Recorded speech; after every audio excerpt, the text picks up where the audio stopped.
Hello mga kainday! Another day, another vlog po tayo. Cooking tayo ng ating lunch for today. Magluluto lang tayo dyan ng chicken caldereta. Maulang pananghalian. Keep safe everyone. Ingat-ingat po tayo. Ayan, nagsutay lang tayo dyan ng ating bawang sibuyas. And then, isinabay na natin ang ating chicken. Isinutay muna natin hanggang ma-absorb nyo lahat ng ating ingredients.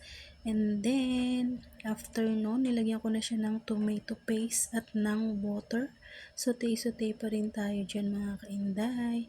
And then, after masutay, nilagay ko na yung ating pinaried na potato. Isinabay na rin natin dyan mga kainday ang ating Reno na pampalasa. Ayan, pakukula na rin natin yan mga kainday at palalambutin na rin natin yung ating potato.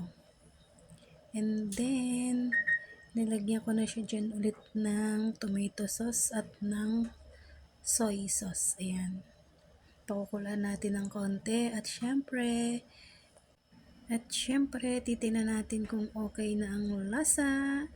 Ayan, it's so good. It's so yummy. Bye-bye!